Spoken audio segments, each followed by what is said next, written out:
What is good, you guys? We are back with another installment of the day on the hardwood, and man, we had another good game, and I'm so glad it wasn't another blowout like the last game of the Milwaukee Bucks and Atlanta Hawks. But today, it was actually a really good game, man. Some stuff happened, like Trae Young stepping on the ref's foot and twisting his ankle gotta be one of the most unfortunate things I've ever seen in the playoffs before. Like, that's Chris Paul type luck right there. I ain't gonna lie to you. That's for real Chris Paul type luck. And it sucked. And when he came back, he wasn't himself. Hit 1-3, but besides that, he wasn't penetrating like himself. He wasn't getting to the lane, kicking it out. No floaters, I don't think. He just wasn't himself after that.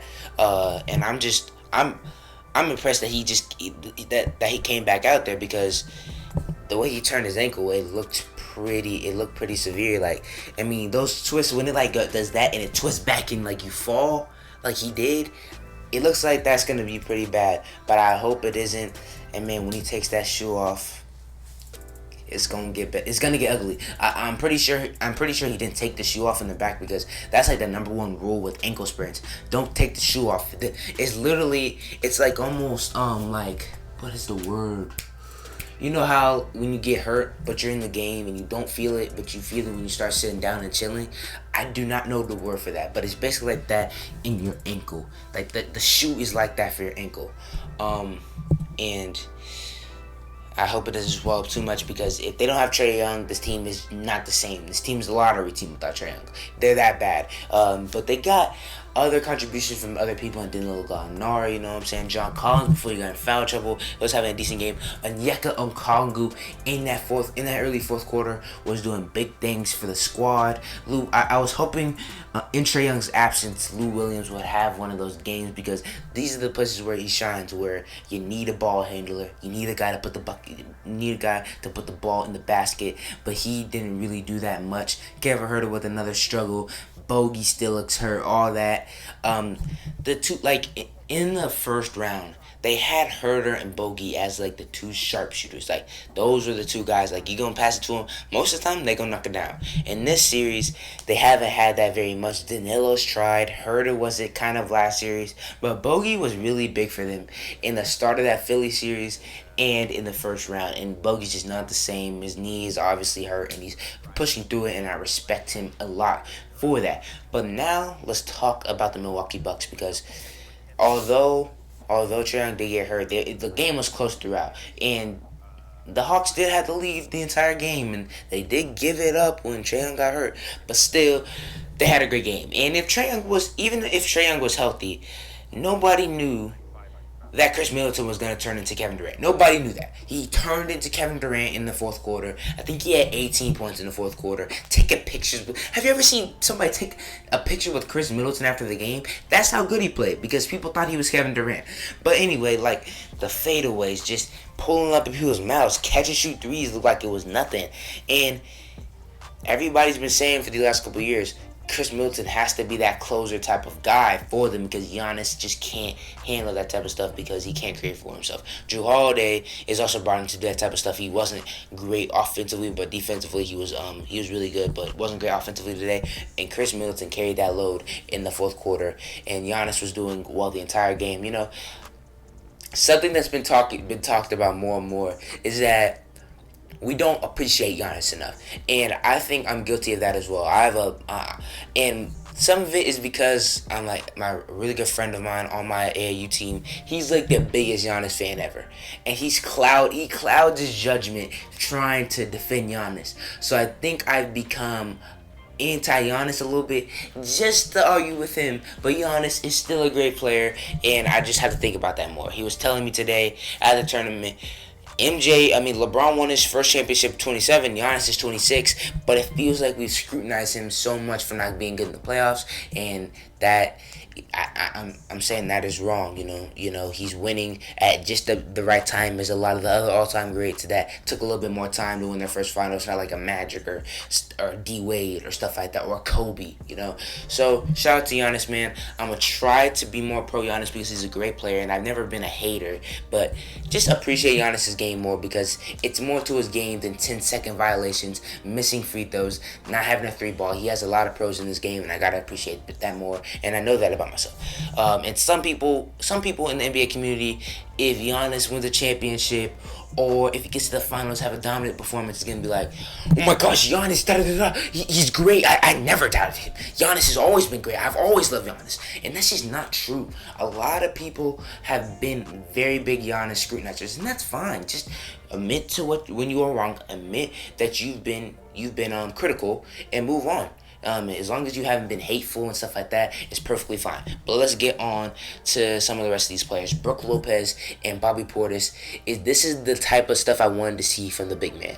Like a mix of these two big men. Bobby Portis brings so much energy, a Milwaukee fan favorite at this point. And Brook Lopez is a decent center and will probably always start. But then Bobby Portis minutes just bring a lot of energy. 15 points from him today. And it feels like defensively, before Trae Young got hurt, they just threw out everything they did in the pick and roll with the drop coverage stuff. Just threw it out the window and got back to game one, Milwaukee Bucks. That's how it felt because Trae Young had another really, really good game before he got hurt.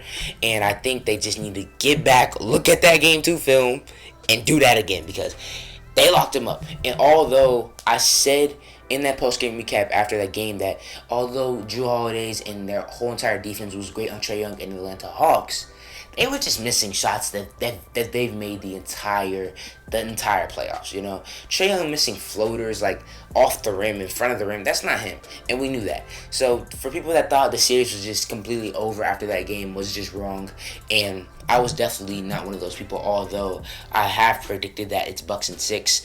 But I'm rooting for the Hawks. The Bucks in 6 is like my realistic side, me thinking with my brain, and me wanting the Hawks to win is just rooting against my friend, you know, with my friend that's a big Giannis fan. So I want the Hawks to win, but I think the Bucks are gonna win.